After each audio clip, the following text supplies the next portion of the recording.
निवडणूक आयोगासमोर विरोधकांनी अनेक मुद्दे उपस्थित केलेले आहेत। खास करून राज ठाकरे यांनी काही परखड सवाल केले। तुम्ही निवडणुकांसाठी सज्ज आहात का, आश्वासन द्या, असं राज ठाकरेंनी म्हटलंय। यादी दुरुस्त होईपर्यंत निवडणुका घेऊ नका, असं राज ठाकरे यांचं म्हणणं आहे।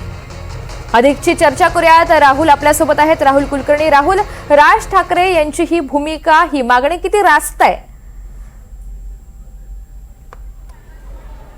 मुद्दा म्हणून आहे ना, कारण व्हीव्हीपॅट संदर्भामध्ये जरी हा पूर्वीचा प्रेसिडेंट होता आपला की व्हीव्हीपॅट लावतच नव्हतो आपण, त्या संदर्भामध्ये राज ठाकरे यांच्याशी भूमिका आहे की व्हीव्हीपॅट का नको, कारण विधानसभा निवडणुकीमध्ये आपण व्हीव्हीपॅटचा वापर करतो।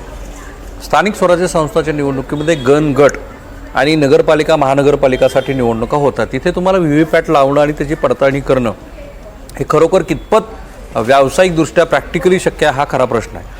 पण जर तुम्हाला निवडणुका ह्या पारदर्शीपणे घ्यायच्या असतील तर मग व्हीव्हीपॅट का नको हा मुद्दा असू शकतो, जो मतदारांना भावूही शकतो। आणि महत्त्वाचं काय आहे की तुम्ही निवडणूक आयोगाच्या प्रमुखांना बोलवा आणि आम्ही चर्चा करू त्यांच्याशी, असं आत्ता का म्हणायचं आहे? कारण तुम्ही आमच्या प्रश्नांना उत्तरं देत नाहीत अशी ते एकूण मांडणी आहे। त्या मांडणीच्या परिप्रेक्षामध्ये आज जे काही घडतं आहे निवडणूक आयोगाच्या कार्यालयामध्ये ते त्या संदर्भामध्ये आहे। व्हीव्हीपॅट नाही आहे, मतदार याद्या चुकीच्या आहेत, निवडणूक आयोगाच्याच प्रमुखांना बोलवा।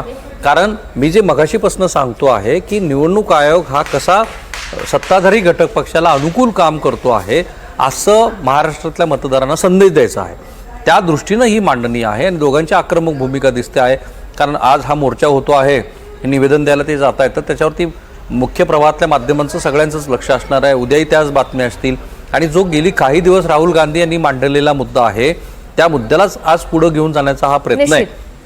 त्यात राज ठाकरे सहभागी झालेत, ही आजच्या दिवसातली सगळ्यात मोठी घडामोड तुझ्या। निश्चित राहुल, तुम्ही सोबत राहा। या बैठकीच्या संदर्भातली एक ताजी अपडेट समोर येते। राज ठाकरेंनी अनेक सवाल उपस्थित केले आहेत। व्हीव्हीपॅट शिवाय निवडणुका घेऊ नका, असं राज ठाकरे यांचं म्हणणं आहे। मतदान कुणाला जातं ते कळत नाही, असं दुसरीकडे उद्धव ठाकरे सुद्धा म्हणतायत। त्यामुळे व्हीव्हीपॅट शिवाय निवडणुका घेऊ नका, असं आजच्या बैठकीमध्ये राज ठाकरे यांनी म्हटलंय।